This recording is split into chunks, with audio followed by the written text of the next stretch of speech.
അപ്പൊ എല്ലാവർക്കും നമ്മളെ പുതിയ വ്ളോഗിലേക്ക് സ്വാഗതം. അതെന്ത് ചൊല്ല് ഇപ്പൊ പാടണ്ടേ ചെല്ല്. നമ്മ അങ്ങനെ ബാംഗ്ലൂരിലേക്ക് ഒരു ട്രിപ്പിന് പോകുവാനല്ലേ. ഈ സംഭവം എന്ത് നിങ്ങൾക്ക് ലാസ്റ്റോളം നോക്കി കഴിഞ്ഞാൽ മനസ്സിലാവും.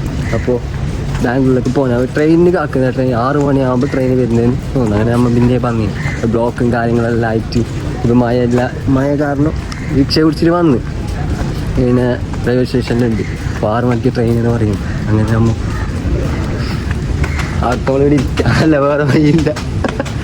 അപ്പോൾ നമ്മൾ ഇപ്പോൾ ജസ്റ്റ് ഒരു വെള്ളം മേങ്ങാൻ പോകും. ഗൈസ് നമ്മുടെ പോസ്റ്റ് ആയിട്ട് ഇരിക്കുകയാണ് ട്രെയിനിനെ വെയിറ്റ് ആയിക്കൊണ്ട്. എന്താ അങ്ങനെ നമ്മളെ അമ്മി മുദ്രയ്ക്കാൻ 10 രൂപ കൊടുത്തിട്ട് മുദ്രയ്ക്കാനായിട്ട് ഇരിക്കുന്നില്ല. അതാണ് അവസ്ഥ. പെരുന്നെങ്കിൽ ഫ്രീ ആയിരുന്നല്ലേ. ഇവിടെ വന്നിട്ട് വെറുതെ 10 രൂപ കൊടുക്കേണ്ടി വരും. അപ്പോൾ ആർക്കും ഇങ്ങനത്തെ സാഹചര്യം അവസ്ഥ തന്നെ ട്രെയിനും വരുന്നില്ല. ടിക്കറ്റ് എടുത്തിട്ട് പൈസ ക്യാൻസലായി. വെറുതെ ആദ്യമൊക്കെ ടിക്കറ്റ് എടുക്കണ്ടെന്ന് വെറുതെ പൈസ പോയി. ഇപ്പൊ ബംഗാളിന്റെ ഒക്കെ ബേസ് ചെയ്തിട്ട് പോകണം. സ്റ്റോപ്പിലാണെങ്കിൽ കുണ്ടിലാട്ട് ഇരുന്നിട്ട് ട്രെയിൻ വന്ന് തല മാത്രമല്ല ഇത് അല്ല ബാക്കിലുണ്ടല്ലോ കാർഗോ.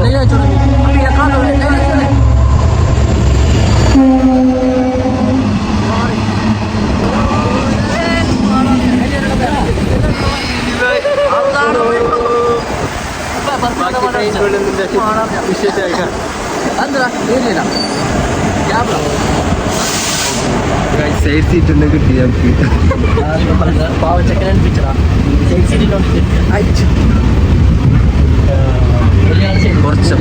കുറച്ച് കഴിയുമ്പോ നിൽക്കേണ്ടി വരും.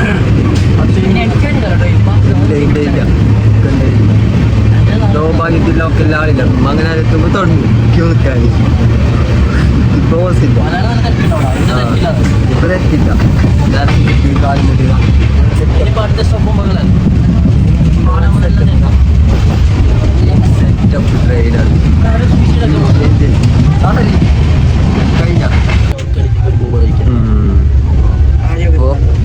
ഏകദേശം ഒരു 5 മണി ആയിട്ടുണ്ടല്ലേ.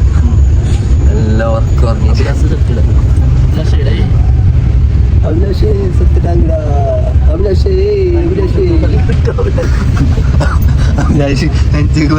പൊളി വീട് എന്തോ ഭാഗ്യത്തിലൂടെ ആൾക്കാർ കുറവ്. അങ്ങനെ എന്തോ ഭാഗ്യം.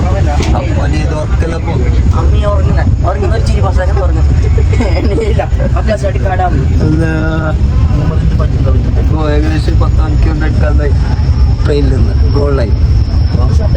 ബാക്കി ബാംഗ്ലൂർ എത്തിയിട്ട് കാണാം. Okay tata bye bye. Guys അങ്ങനെ നമ്മൾ ബാംഗ്ലൂരിലേക്ക് എത്തിയിരിക്കുകയാണ്. രാത്രി കയറി അതേപോലെ രാവിലെ ആകുമ്പോൾ ബാംഗ്ലൂരിലേക്ക് എത്തി. അപ്പോൾ ബാക്കി വിശേഷങ്ങളായിട്ട് പാർട്ട് 2, 3 അങ്ങനെ ആയിട്ട് ഞാൻ ഇടുന്നതാണ്. അപ്പോൾ നിങ്ങളുടെ സപ്പോർട്ടും നിങ്ങൾ എന്ത് ഡൗട്ട് ഉണ്ടോ കമൻറ്റ് ബോക്സിൽ അറിയിക്കുക. അപ്പോൾ പാർട്ട് 2 ആയി കാണാം. ഓക്കെ.